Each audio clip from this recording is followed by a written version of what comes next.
Hello, नमस्कार दोस्तों, स्वागत है आप सभी का रीमेक नर्स के ऑफिशियल यूट्यूब चैनल पर। मैं तरुण नवल। आज की इस वीडियो में जैसा कि आप अपने स्क्रीन पर एक थंबनेल देख पा रहे होंगे कि after 12th BSc nursing versus GNM क्या है बेस्ट। तो जिन बच्चों ने 12th अभी पास कर ली है, उनके दिमाग में एक बात चल रही होगी कि हमने 12th पास कर ली है, अब बीएससी नर्सिंग करना है या जीएनएम, दोनों में से क्या बेस्ट है। इससे पहले भी मैंने अपने चैनल पर एक वीडियो डाली थी जिसमें मैंने ये बताया था कि बीएससी नर्सिंग के लिए कैसे अप्लाई करेंगे और जीएनएम के लिए क्या अप्लाई करेंगे, क्या फीस स्ट्रक्चर रहता है, कितने साल का कोर्स होता है, सारी चीजों की बात की थी। आज हम ये बात करने वाले हैं कि बीएससी नर्सिंग वर्सेस जीएनएम दोनों में से क्या बेस्ट है, क्या करना चाहिए, किसके लिए फायदेमंद है, कौन-कौन कर सकता है और बाकी जो फीस डिटेल वगैरह है एक बार फिर से हम इसमें देखेंगे। मैं आशा करता हूँ कि आप सभी इस भारत-पाकिस्तान के चलते युद्ध में अपने घर पर रह रहे होंगे, स्वस्थ एकदम बिल्कुल मस्त होंगे, पढ़ाई कर रहे होंगे। आइए आज की जो क्लास है मैं स्टार्ट करता हूँ। आप सभी इस क्लास को ज़रूर शेयर कीजिए और चैनल को ज़रूर सब्सक्राइब कीजिए। देखिए मैंने स्टार्टिंग में लिखा है कि आपके दिमाग में एक सवाल आ रहा होगा। अब सवाल क्या है देखना कि 12वीं पास कर ली अब क्या करें? नर्सिंग में जाना है लेकिन प्रॉपर जानकारी नहीं है। समय कम है, क्या करें? देखिए, अब आपको जल्द से जल्द क्या करना होगा या तो आपके कॉलेज में एडमिशन लेना होगा। मान लीजिए आप सिंपल कोई भी कोर्स करते हैं, जैसे बीएससी करोगे, तो उसके लिए कोर्स एडमिशन लेना होगा। बीए में जाना चाहते हो तो बीए करना होगा, बीकॉम में जाना चाहते हो तो वो करना होगा। लेकिन यदि कोई बच्चा कहता है कि सर मुझे तीनों ही नहीं करने हैं, मुझे तो नर्सिंग करनी है और नर्सिंग करने के लिए मैं जैसे हिंदी मीडियम से हूँ तो मुझे क्या करना चाहिए? मैं इंग्लिश मीडियम से हूँ तो मुझे क्या करना चाहिए? आपके जितने भी डाउट है आज की क्लास में मैं कोशिश करूँगा कि पूरे सॉल्व हो जाएँ। यदि फिर भी कुछ डाउट रह जाते हैं, तो वीडियो के कमेंट बॉक्स में कमेंट करके ज़रूर बताइए, मैं आपको उसका जवाब ज़रूर दूँगा। देखिए अपनी वीडियो क्वालिटी, ऑडियो क्वालिटी एकदम ठीक है क्या? प्रॉपर आवाज़ आ रही है क्या? येस और नो बताइए फटाफट से। मुझे लग रहा है कि वीडियो क्वालिटी ठीक है और आवाज़ भी एकदम प्रॉपर आ रही है। अगली स्लाइड में मैं आता हूँ, तो चिंता ना करें मैं आपके साथ हूँ। देखिए नर्सिंग में मैंने पहले ही बताया था 2 टाइप से होगी, एक तो जीएनएम हो जाएगी और एक आपके बीएससी नर्सिंग हो जाएगी। यहाँ पर देखिए मैं पहले बताऊँगा कि यदि जीएनएम में क्या होता है कि हिंदी मीडियम वालों के लिए ये बेस्ट होती है, क्यों होती है? क्योंकि ये केवल और केवल ये जीएनएम जो कोर्स है, ये 3 साल 6 महीने का कोर्स है कंप्लीट। ये इंग्लिश मीडियम वाला बच्चा भी कर सकता है, साथ ही साथ हिंदी मीडियम वाला बच्चा भी कर सकता है। बीएससी नर्सिंग में वही बच्चा जा सकता है जिन्होंने अपनी स्कूलिंग भी क्या हो, इंग्लिश मीडियम से की हो। 4 साल का कोर्स रहेगा। जीएनएम मैं वापस बता रहा हूँ, हिंदी मीडियम वाले बच्चों के लिए बेस्ट है और 3 साल 6 महीने का कंप्लीट कोर्स है। BSc nursing only for English medium students के लिए है क्योंकि ये कंप्लीट कोर्स आपको इंग्लिश में मिलेगा, इंग्लिश में सारे सब्जेक्ट्स पढ़ने होंगे। इसलिए मैं कह रहा हूँ ये इंग्लिश वाले बच्चों के लिए क्या है, बेस्ट है। क्या बात क्लियर है? अगली स्लाइड पे चलते हैं। बेस्ट क्या है और आसान क्या है? देखिए बेस्ट तो दोनों ही कोर्स हैं, दोनों ही नर्सिंग फील्ड से हैं, दोनों दोनों कोर्स करके आप नर्सिंग के फील्ड में नर्सिंग में अपना करियर बना सकते हैं। मैंने यहाँ लिखा भी है दोनों कोर्स क्या है? बेस्ट है। अब मैं इंग्लिश मीडियम वाले बच्चों को सजेस्ट करूँगा कि इंग्लिश मीडियम वाले स्टूडेंट बीएससी नर्सिंग और जीएनएम दोनों ही क्या कर सकते हैं? इनके लिए एक अच्छा ऑप्शन है जो इंग्लिश मीडियम वाले स्टूडेंट है बीएससी नर्सिंग भी कर सकते हैं तो जीएनएम भी कर सकते हैं। लेकिन हिंदी मीडियम वाले बच्चे के लिए एक मेन ऑप्शन है कि आप जीएनएम कीजिए। अगर कोई बच्चा कहता है कि नहीं सर मुझे इंग्लिश मीडियम में ही जाना है, मैं तो बीएससी नर्सिंग ही करूँगा, तो वो कर तो सकता है लेकिन उसको स्टार्टिंग में थोड़ी प्रॉब्लम आएगी। उसको मेहनत ज़्यादा करनी होगी क्योंकि पूरा कोर्स इंग्लिश में है। आप इंग्लिश में पढ़ो, उसका हिंदी ट्रांसलेशन करो, तो वो आपके ऊपर है, आप क्या मेहनत कर सकते हो। बाकी दोनों से ही नर्सिंग होती है, दोनों में नर्सिंग ऑफिसर्स बनते हैं। आप गवर्नमेंट हॉस्पिटल में लग सकते हैं, नोटसेट की तैयारी करेंगे, एम्स जैसे हॉस्पिटल में काम कर सकते हैं। दोनों कोर्स बढ़िया है। देखिए आपको मैं सजेस्ट दूंगा, मान लीजिए कोई बच्चा होशियार है, हिंदी मीडियम से अपनी पढ़ाई की, कोई बात नहीं, आप बीएससी नर्सिंग करना चाहते कर सकते हैं, कोई दिक्कत वाली बात नहीं है, आपको मेहनत करनी होगी, बात इतनी सी है। और जो हिंदी मीडियम वाले बच्चे हैं अक्सर जीएनएम में एडमिशन लेते हैं और इंग्लिश मीडियम वाले अक्सर बीएससी नर्सिंग करते हैं। वो आपके ऊपर डिपेंड करता है आप मेहनत में इतना क्या करते हैं। ठीक है, दोनों कोर्स बढ़िया है, दोनों ही कोर्स अच्छे हैं। अब कोई बच्चा कहता है, देखिए मैंने इसमें भी लिखा था कि सर जी मैं हिंदी मीडियम से हूँ, क्या मैं बीएससी नर्सिंग, क्या कह रहा है बच्चा, क्या मैं बीएससी नर्सिंग में एडमिशन ले सकता हूँ? मैं कह रहा हूँ बिल्कुल ले सकते हैं भाई, एडमिशन लेने में क्या दिक्कत है। आपको स्टार्टिंग में थोड़ी प्रॉब्लम करनी होगी क्योंकि इंग्लिश में आपको क्या है कि थोड़ी प्रॉब्लम आएगी। इंग्लिश ही कंप्लीट, ये कोर्स क्या है आपके, कंप्लीट कोर्स की में है बेटा, कंप्लीट कोर्स आपके इंग्लिश में है। और तो आप लोगों के दिमाग में आ रहा होगा कि सर जो जीएनएम है क्या वो हिंदी में भी? यस, आप हिंदी और इंग्लिश दोनों में ही कर सकते हैं। बाकायदा आपकी जो पढ़ाई होती है वो हिंदी और इंग्लिश दोनों में हो जाती है और हिंदी में आप पेपर लिख सकते हैं। ये आपके लिए एक अच्छा ऑप्शन है। क्लियर है बात? अब जीएनएम में एडमिशन लेने की प्रोसेस मैंने पहले भी बता दी थी और अब फिर से एक बार बता रहा हूँ, शॉर्ट में बताऊंगा आपको। फॉर्म स्टार्ट होते हैं इसके और आपके एसएससी आईडी से आपको इसको फॉर्म भरना होता है, ऑनलाइन प्रोसेस होता है। उसके बाद में चॉइस फिलिंग करनी होती है, उसमें आपके मल्टीपल टाइप के कॉलेज होते हैं जिसमें से आपको प्रायोरिटी अनुसार, प्राथमिकता के अनुसार आपको कॉलेज फिल करने होते हैं। उसके बाद में जो बोर्ड है वो मेरिट लिस्ट जारी करता है, उसके अकॉर्डिंग आपको प्राइवेट और गवर्नमेंट कॉलेज का होता है, अलॉट होते हैं, आवंटित होते हैं। बात क्लियर है? इसमें एक चीज मैं ये कहूंगा कि बॉयज होते हैं ना, उनका एक बड़ा नुकसान है। नुकसान किस प्रकार है, क्योंकि इसमें 80 और 20 का क्या रहता है, रेशियो रहता है। अर्थात 80-20 का मतलब आपको समझ नहीं आ रहा होगा। देखिए जहाँ पर गवर्नमेंट में 100 सीट है ना, वहां पर 80 सीट क्या होगी, महिलाओं की होगी, मतलब गर्ल्स की होगी। देखिए एक एग्जाम्पल से समझो, 100 सीट है, इसमें 80 सीट तो आपके गर्ल्स के जाएगी और 20 सीट केवल बॉयज को मिलेगी। तो आपके ये 12th परसेंटेज बेस पे मेरिट निकलती है, इस चीज का ध्यान रखना। इसमें कोई पेपर नहीं होता, किस बेस पे, 12th परसेंटेज पे। ठीक है, इसमें अप्लाई कौन कौन कर सकता है भाई? अप्लाई करने के लिए एलिजिबिलिटी क्राइटेरिया क्या है? सॉरी बीएससी ना, मैं साइंस कह दूं, साइंस, आर्ट्स एंड कॉमर्स। तो प्रायोरिटी पहले साइंस वालों को देते हैं, यदि सीट बचती है तो आर्ट्स और कॉमर्स वालों को भी दे देते हैं। और अब आप लोग कहोगे कि सर मैं आर्ट्स से हूँ, क्या बीएससी नर्सिंग कर सकता हूँ? तो गलत बात है। केवल और केवल साइंस वाले स्टूडेंट्स ही क्या होंगे, इसके लिए अप्लाई होंगे।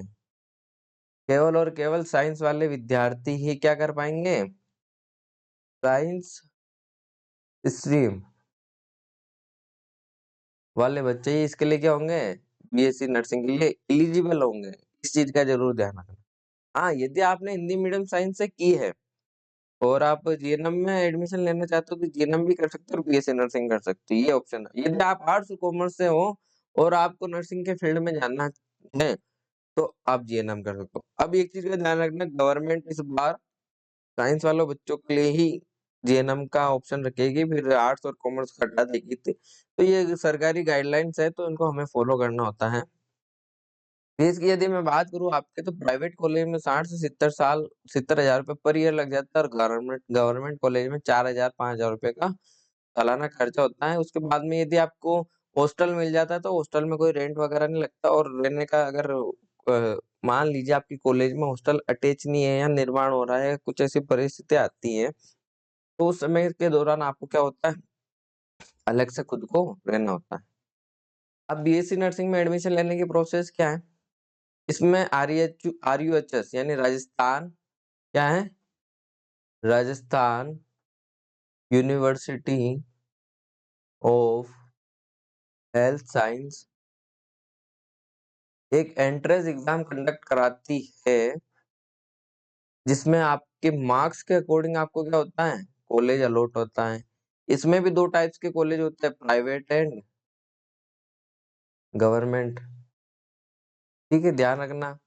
अब प्राइवेट कॉलेज की फीस की बात करूँ तो 1 से डेढ़ लाख रुपए सालाना खर्चा आता है और गवर्नमेंट कॉलेज में आपके 30,000 रुपए तक काम हो जाता है। इसमें आपको शायद क्या इसमें हॉस्टल फैसिलिटी भी मिल जाती है और प्राइवेट कॉलेज में बात करें तो यदि आपका कॉलेज ही हॉस्टल देता है तो उसका फीस अलग होगा। ये केवल आपकी कॉलेज की फीस है 1 से डेढ़ लाख रुपए, यानी कि इसमें खर्चा बहुत मैक्सिमम होता है।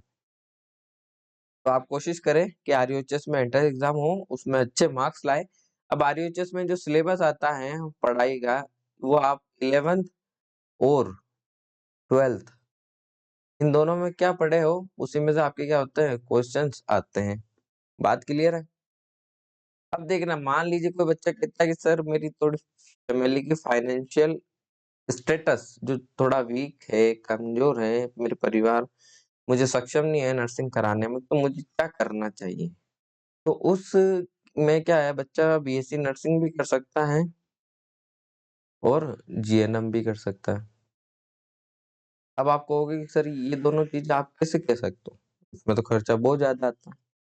इसमें क्या होता है देखिए, जो एससी कैटेगरी वाले बच्चे हैं, उनके लिए एक थोड़ा-सा फ़ायदा ये हो जाता है कि उनको सामाजिक न्याय अधिकारिता विभाग की तरफ से एक स्कॉलरशिप मिल जाती है, जिसमें 90% तक पेमेंट उनको क्या हो जाता है, वापस मिल जाता है। साथ उसमें हॉस्टल फैसिलिटी मिल जाती है और अगर कॉलेज का हो तो ठीक है, नहीं तो उसमें अम्बेडकर कॉलेजेस होता है, अम्बेडकर जो हॉस्टल्स होते हैं, उनमें उनको एडमिशन आराम से मिल जाता है, behalf on category, SC category, right? अब एजुकेशन लोन भी उनके लिए एक बेस्ट ऑप्शन होता है। मान लो किसी के पास थोड़ा बहुत पेमेंट की व्यवस्था नहीं होती तो एजुकेशन लोन उनको मिल जाता है आसानी से। ये कुछ टिप्स है जो उनको फॉलो करके भी बच्चा क्या कर सकता है, नर्सिंग कर सकता है। आप यदि आरयूएचएस का जो एग्जाम होगा उसमें अच्छे मार्क्स लाओगे तो आपका वैसे ही सिलेक्शन गवर्नमेंट में हो जाएगा। मान लो आरयूएचएस में भी रह जाते हो तो जीएनएम में आपके 12th के परसेंटेज अच्छे हैं तो आपको यहाँ भी फायदा मिल जाएगा। तो कुल मिलाकर आपने क्या किया है उसका आपको नतीजा यहाँ मिल जाता है। अब नर्सिंग के बाद स्कोप्स की यदि मैं बात करूँ तो प्राइवेट कॉलेज में आप नर्सिंग कर्मचारी यानी कॉलेजेस के अंदर आप ट्यूटर बन सकते हो, पढ़ाई पढ़ा सकते हो। इसमें आपको ये प्राइवेट कॉलेज की बात बता रहा हूँ 18 से 30,000। यदि गवर्नमेंट की बात करूँ तो 60 प्लस आप सैलरी मंथली उठा सकते हो। गवर्नमेंट हॉस्पिटल में नर्सिंग स्टाफ बन सकते हो, जिसमें सैलरी आपके स्टार्टिंग तो 2 साल रहता है, 2 साल तक 30,000 रुपए रहती है, फिर धीरे-धीरे इंक्रीज़ होती हो जाती है। बात क्लियर है? नोट सेट की तैयारी करके एम्स में आप नर्सिंग ऑफिसर बन सकते हो। इस तरीके से आप बहुत कुछ इसमें स्कोप है, कर सकते हो। जैसे-जैसे आप इस फील्ड में काम करोगे तो आपको बेहतर नॉलेज मिलती जाएगी। दोस्तों ये क्यूआर कोड है जो आप देख पा रहे होंगे ये वाला, ये अपने यूट्यूब चैनल का क्यूआर कोड है। इसमें मैंने लिखा है कि लेटेस्ट अपडेट पाने के लिए इस क्यूआर कोड को क्या करें, स्कैन कीजिए। आप इसको स्कैन करोगे तो सीधे हमारे यूट्यूब चैनल पर चले जाओगे। इसमें लिखा हुआ है scan this QR code to subscribe our our channel. इसको स्कैन करके जैसे अपने यूट्यूब चैनल पे आते हो तो वहाँ पे आके आप इस चैनल को ज़रूर सब्सक्राइब करें, क्योंकि मैं यहाँ पर आपको जो लेटेस्ट अपडेट होते हैं, किस प्रकार बच्चों को मोटिवेशन होता है, वो भी देता हूँ। साथ ही साथ अपने जो आपने क्या-क्या पढ़ लिया, उसके बाद में क्या करना होता है, उसके लिए मैं आपको क्या कहता हूँ, वीडियो बनाता रहता हूँ। तो उसके लिए आप चाहते हैं, तो आप ज़रूर चैनल को सब्सक्राइब करें और अपने दोस्तों के साथ भी ज़रूर शेयर कीजिए। देखिए, मैंने अभी तक ये एक वीडियो बनाई थी 12वीं के बाद में नर्सिंग कैसे करें, ये इसके अच्छे व्यूज़ आ रहे हैं। बच्चों की बहुत ज़्यादा डिमांड रहती है क्योंकि 12th पढ़ लिए हैं, अब क्या करना है सर, नर्सिंग में एडमिशन लेना है तो कैसे क्या करना है? तो मैं ये करता रहता हूँ। एक आपके राजस्थान के अंदर अभी चतुर्थ श्रेणी कर्मचारी भर्ती आ रखी है जिसमें 53,749 पद हैं। एक बार तो गवर्नमेंट ने यानी कि सरकार ने इसके फॉर्म ले लिए थे जिसमें 24 लाख तो फॉर्म अभी आ चुके हैं, 24 लाख फॉर्म आ चुके हैं। अब सरकार कह रही है कि जिन बच्चों ने फॉर्म नहीं भरा उनके लिए एक गोल्डन चांस दे रहे हैं, जिसमें बच्चे क्या कर सकते हैं, फॉर्म वापस भर सकते हैं। तो आप लोगों के लिए ये वीडियो बनाई है, इस वीडियो को ज़रूर जाके देखिए, मैं डिस्क्रिप्शन बॉक्स में इसका लिंक डाल दूँगा और अपने चैनल पे भी जाकर आप देख सकते हैं। बहुत अच्छी वैकेंसी है, 10th पास, ओनली 10th पास स्टूडेंट। मैं एक अलग स्लाइड पे लेके जाता हूँ, ओनली 10th पास स्टूडेंट इसके लिए क्या है, एलिजिबल है।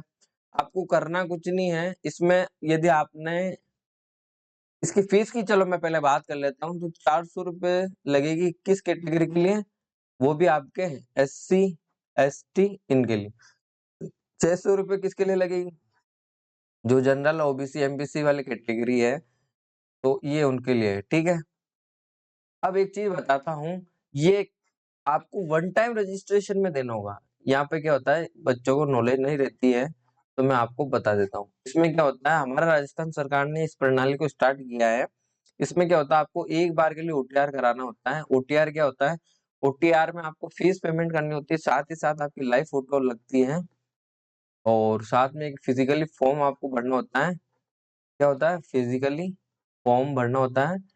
इस फॉर्म को भरने के बाद में ये दोनों चीजें आपकी अपलोड होती है। उसके बाद में आप राजस्थान की निकलने वाली हर वैकेंसी को भर सकते हैं। बस एक बार पेमेंट करना होगा, बाद में किसी भी तरह का कोई पेमेंट नहीं लगेगा। जो आपके प्रोसेसिंग फीस है यानी ई मित्र वाला भरने का है, वो चार्ज जरूर ले सकता है। चतुर्थ श्रेणी कर्मचारी भर्ती में केवल 10th पास स्टूडेंट एलिजिबल हैं। RS लेवल तक के स्टूडेंट इसमें क्या कर रहे हैं, अप्लाई कर रहे हैं। तो मैं आपको सजेस्ट करूंगा कि यदि आप 18 प्लस हैं, और भले बॉयज हो चाहे गर्ल्स हो, आप दोनों ही क्या कर सकते हो, इसके लिए अप्लाई कर सकते हो, और अप्लाई करना भी चाहिए। ये चतुर्थ श्रेणी कर्मचारी भर्ती आपके पार्लियामेंट यानी कि कह सकते हैं हम संसद, यानी सचिवालय से सचिवालय में भी आप इसमें काम कर सकते हो। बहुत अच्छी वैकेंसी है। अभी तक 24 लाख फॉर्म आ चुके हैं, अभी और फॉर्म भी आ सकते हैं। तो आप जरूर इस फॉर्म को अप्लाई कीजिए। मैं अपने चैनल पर जरूर अपडेट डालूंगा कि जैसे ही इसका फॉर्म के लिए पोर्टल ओपन होता है, आपको तुरंत वीडियो मिलेगी। लेकिन वीडियो कब मिलेगी, जब आप अपने चैनल को सब्सक्राइब कर लेंगे, राइट। बेल आइकन को जरूर क्लिक कीजिए, ताकि क्या है कि मेरा कोई भी नया अपडेट या नई वीडियो आप मिलती है, तो आपको सीधे सीधे अपने नोटिफिकेशन में मिल जाएगी। चतुर्थ श्रेणी कर्मचारी भर्ती एक अपने लिए गोल्डन चांस है 10th स्टूडेंट्स के लिए। जी, भले आपने अभी इसी साल 10th पास किया और आप 18 प्लस हैं, आपके लिए क्या है, गोल्डन चांस है। 2025 में आप क्या ले सकते हो, गवर्नमेंट जॉब ले सकते हो। ठीक है दोस्तों, ये वीडियो बनाई थी, ये आफ्टर 12th और BSc नर्सिंग वर्सेस GNM, ये आज की वीडियो है। इसको आप ज्यादा से ज्यादा शेयर कीजिए। मुझे पता है आप लोग अपने चैनल को सपोर्ट कर रहे हैं। इसके बाद में यदि आपको किसी प्रकार का कोई डाउट रहता है, तो जरूर आप कमेंट बॉक्स में कमेंट कर सकते हैं। आपको यदि इसका PDF का लिंक चाहिए, तो भी आप कमेंट कीजिए, मैं आपको जरूर लिंक दूंगा। किसी प्रकार की कोई दिक्कत नहीं है। अब बच्चे को कंफ्यूज होना नहीं है। GNM वर्सेस BSc नर्सिंग में आपको मैंने बता ही दिया। BSc नर्सिंग भी आपके करियर के लिए अच्छा ऑप्शन है, साथ ही साथ GNM भी आपके करियर के लिए ऑप्शन है। मैंने टाइप बता दिए, आपको जो बेस्ट लगे आप वो कीजिए। यदि कोई डाउट रहता है तो कमेंट बॉक्स में जरूर कमेंट कीजिए। मिलते हैं एक नई वीडियो में, जब तक जय हिंद, वंदे मातरम।